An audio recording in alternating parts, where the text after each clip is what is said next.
Hello students, welcome to online classes.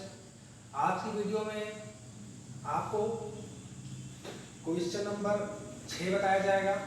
इसके पहले की वीडियो में आपको हम क्वेश्चन नंबर 5 तक बता चुके हैं। तो अगर आप क्वेश्चन नंबर 6 देखिए तो हमें दिया हुआ है 4 बिंदु आवेश QA बराबर 2 माइक्रोकूलम, QB बराबर -5 माइक्रोकूलम, QC बराबर 2 माइक्रोकूलम तथा QD बराबर -5 माइक्रोकूलम 10 सेंटीमीटर भुजा के किसी वर्ग ABCD के शीर्षों पर अवस्थित हैं। वर्ग के केंद्र पर रखे 1 माइक्रोकूलम आवेश पर लगने वाला बल कितना है? तो आप यहाँ देख सकते हैं, हमने एक वर्ग बना रखा है A, B, C और D। जैसा कि हमको क्वेश्चन में दिया हुआ है, बिंदु A पर आवेश 2 माइक्रोकूलम, बिंदु B पर आवेश -5 माइक्रोकूलम, बिंदु C पर आवेश 2 माइक्रोकूलम और बिंदु D पर आवेश -5 माइक्रोकूलम। साथ ही साथ हमें यह दिया हुआ है कि इस वर्ग के केंद्र O पर, जिस पर 1 माइक्रोकूलम का आवेश स्थित है, इस बिंदु पर कुल वैद्युत बल कितना होगा।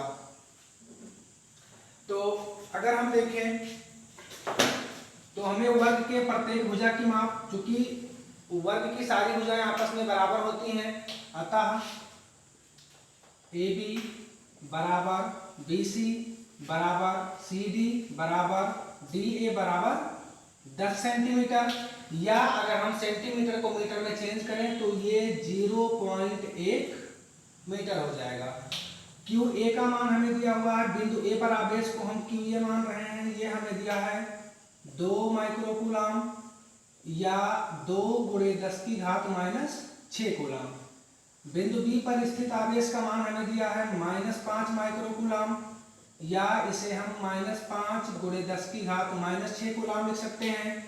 बिंदु C पर आवेश हमें दिया है 2 माइक्रोकूलम, या इसे हम -2 × 10⁻⁶ कूलम लिख सकते हैं। व बिंदु D पर हमें आवेश दिया है -5 माइक्रोकूलम, तो इसे हम -5 × 10⁻⁶ कूलम ले सकते हैं। अब अगर हमें बिंदु O पर जो हमारे पास आवेश है उसे हम QO मान रहे हैं, यह हमें दिया हुआ है 1 माइक्रोकूलम या 1 × 10⁻⁶ कूलम। अगर हमें इस रेखा द्वारा और इस रेखा द्वारा बिंदु O पर लगने वाला वैद्युत बल ज्ञात करना है, तो उसके लिए हमें O से A तक की दूरी, या O से B तक की दूरी, या O से C तक की दूरी, या O से D तक की दूरी चाहिए। जैसा कि हम जानते हैं, वर्ग की सभी भुजाएं आपस में बराबर होती हैं तथा प्रत्येक कोण समकोण होता है। तो अगर हम ये कहें कि ये कोण समकोण है, तो फिर A, C और D ये तीनों भुजाएं मिलकर के एक समकोण त्रिभुज का निर्माण करेंगी, और AC सबसे बड़ी भुजा है, अर्थात ये इस त्रिभुज ACD के लिए कर्ण का काम करेगी। तो अगर हमें AC का मान निकालना हो तो AC बराबर, अगर हम पाइथागोरस प्रमेय लगाएं, तो जैसा कि आप जानते हैं, पाइथागोरस प्रमेय के लिए कर्ण का स्क्वायर बराबर आधार का स्क्वायर प्लस लंब का स्क्वायर, अर्थात AC का स्क्वायर बराबर AD स्क्वायर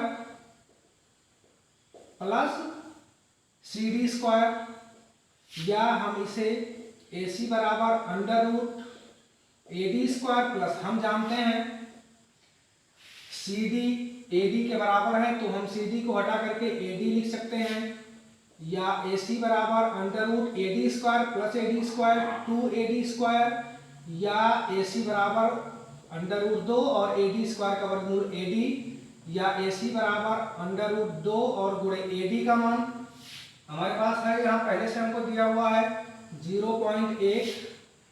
अगर AC का पूरा मान इतना आया, जैसा कि हम जानते हैं वर्ग के जो विकर्ण होते हैं वे एक दूसरे को परस्पर समविभाजित करते हैं, तो हम ये कह सकते हैं कि O से A तक की दूरी तथा O से C तक की दूरी तथा O से B तक की दूरी और O से D तक की दूरी आपस में बराबर है। अगर पूरा AC का मान हमारे पास √2 × 0.1 है, तो अगर हम OA का मान निकालें तो OA बराबर AC/2 हो जाएगा, या √2/2 और गुणे 0.1, या 0.1/√2 मीटर। अब आप देख सकते हैं बिंदु O पर A से लगने वाला बल F1 बिंदु O से B पर लगने वाला बल F2, बिंदु C द्वारा O पर लगने वाला बल F3 तथा बिंदु D द्वारा बिंदु O पर लगने वाला बल F4 चारों आपको दर्शाए गए हैं। बिंदु A व बिंदु C पर आवेश 2 माइक्रोकूलम, यहाँ भी 2 माइक्रोकूलम, दोनों बराबर हैं। वह बिंदु B और D दोनों पर -5 और -5 माइक्रोकूलम है। अर्थात हम ये कह सकते हैं कि A व C के बीच लगने वाला बल व B व D के बीच लगने वाला बल या A व C के कारण जो बिंदु O पर बल लग रहा है वो समान होगा तथा B व D के कारण जो बिंदु O पर बल लगेगा वो भी समान होगा। आप यहाँ देख सकते हैं F1 A की दिशा में है और F3 C की दिशा में है।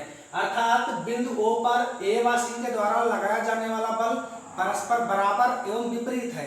अर्थात F1 बराबर ये हो जाएगा -F3।